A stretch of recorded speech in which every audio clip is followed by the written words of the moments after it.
ago. Welcome to the Dave Ramsey Show, Alonda. Hi, thanks for taking my call. Sure. What's up? I've been listening to you for about a month now, and I've been hearing people say that they're on a particular baby step. And I wanted to know what the baby steps were, because so far everything you're saying is making sense to me. Well, that's very nice. Thank you. What happened was, when I first started doing financial counseling, I figured out that when people wake up one morning and they go, okay, I suck at money, I've got to do better. All right? Yeah. What happens is they're overwhelmed. Where do I start? Do I start with insurance? Do I start with retirement? Do I start with college for the kids? Do I start with my debt on my credit cards? Do I pay off the house early? Where do I start? Okay. And what we figured out is that you can't do 17 things at once and get anything done. So you've got to figure out what the first and most important thing is, foundational things are, get those done to be able to build the rest of the house up. Okay. We lay the block before we put the lumber up, before we put the roof on. And so we kind of backed into it that way. First thing I taught people to do originally was get out of debt, and I've changed that a little bit. Baby step one is $1,000 cash saved, a little miniature starter emergency fund. Okay. And that's just to kind of get Murphy off your door, right? Right. So if the $300 alternator goes out in the car, it doesn't go on the credit card, we're not going into debt again. Okay. Baby step two is to become debt-free, everything but the house, using what we call the debt snowball. And the debt snowball is where you list all of your debts except your home, smallest to largest, based on the payoff balance, smallest debt to largest debt, and pay minimum payments on everything but the little one, and from there, attack the little one with every force you can. You stop all retirement, you stop any savings temporarily. And we completely focus on that smallest debt. When that's gone, you pay on the next one. When that's gone, you pay on the next one. Of course, every time you pay off one of those, you have more money to pay on the next one.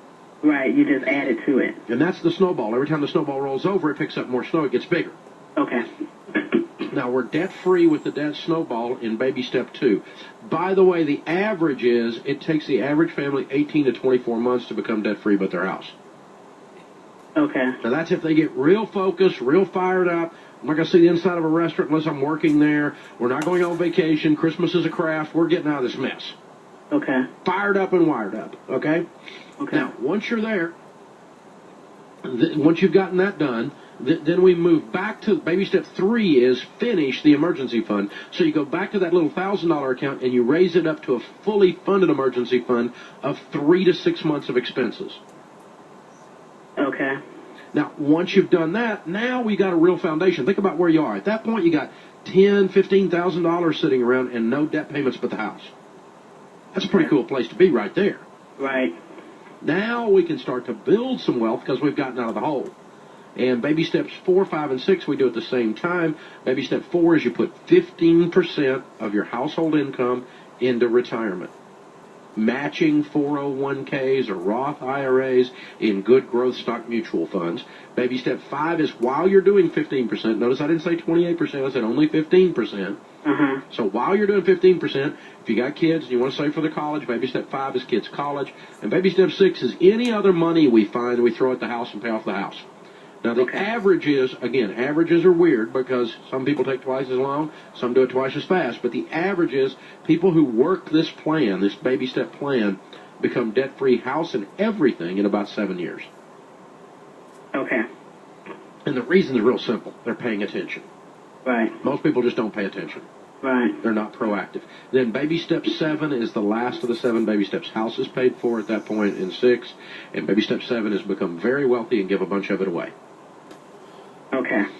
And so that's what we call our Total Money Makeover baby steps outlined.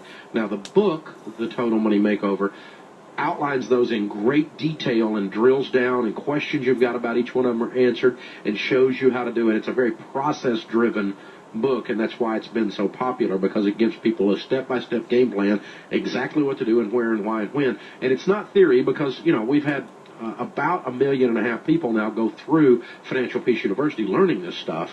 That book has sold about 4 million copies almost now, and so it's, this is no longer a theory. This stuff has been applied by people all over the place, and that's why you hear so many references to it when people call in, because there's such a body of work out there associated with it, a large number of people that have been touched one way or another with it. So, Alana, you hang on the line. I'll have Laura send you a copy of the book, The Total Money Makeover, as my gift since you're a relatively new listener, and that'll help you get started on everything. Hey, thanks for the call. We appreciate you joining us. In a sense, that's what the new book, Entree Leadership, does for business and leadership. It's not a step-by-step plan in the terms of 7 baby steps, but I'm very much a practical, mechanical kind of guy. I'm very much the guy that says, this is how you do this. This is what you do to win. Do these 3 things to win. Do these 6 things to win. If you're doing marketing, here's what you do. If you're doing hiring, here's what you do. If you're leading, here's what leadership looks like. And I'm very much that guy. So anytime you get our stuff, that's what you're going to get into, whether it's Entree Leadership for business and leadership, or whether it's the Total Money Makeover for for personal finance. Rachel is in Pennsylvania. Hi, Rachel. How are you? Oh, okay. How are you doing? Better than I deserve. What's up? Kind of in a weird spot for what national average, I guess, would be. Okay. My husband was in a motorcycle accident, and he'll be coming into a settlement. He was released from doctors today. Come back when you need us. No more having to come back every 2 weeks. So he'll be receiving a settlement. We know that it's coming, and, we started like, Charlie, we got to figure this out. Charlie, we need to decide what we're doing because we're idiots with money, and now we're going to be idiots with money. Okay. So I, started reading the books. I follow an online forum, and everybody was, raving about it. And I just can't get him on board with me because he's like, oh, well, when the money comes in. When the money comes in, if you do not have a plan, you will screw it up. Right, that's where I'm at. I don't know how to get him. How much money is coming in? How much money is coming in? We don't have a firm figure yet, but the lawyer's saying over $750,000 after his share. When is it coming? Between 2 to 6 months. Mm-hmm. And what is the nature of your husband? What is his disability? What's his disability? Currently, nothing. He is released to go back to work. Why is he getting $750,000? Motorcycle accident, and the lady was extremely at fault. But how long was he in the hospital?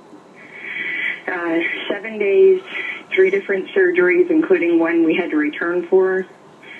And then he was off work for 3 months, and his medical bills are over $200,000.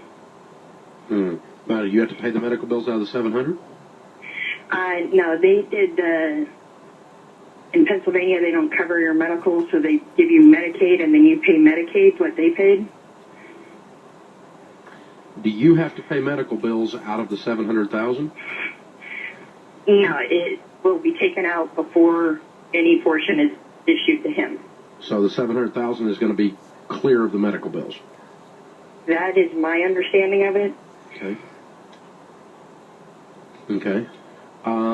Well, the only thing I could tell you is there's a 100% chance this money is going to be screwed up if y'all don't develop a plan for it. Right. 100% chance. You're a lotto winner. 65% of the lotto winners are bankrupt within 5 years. That's what you're facing. That's where I'm worried that that's going to happen. Yeah, it's definitely going to happen. It's going to screw up your all's lives. Yeah. And so you've got to develop a plan for it. People who do not have a plan for money lose it. There's no probability to it. It just absolutely will happen every time. And so, I think I'm going to make a big hairy deal about this. Lots of drama until he starts listening. Yeah, the only thing I got him agreed to was paying off our house. And yeah, but the bottom line is he's been through this trauma, and he's thinking of medicating emotionally with some spending, and he doesn't want to talk to you about that right now, and that's going to be a bad formula because you're going to end up broke. $750,000 is not that much money. It will leave you very quickly.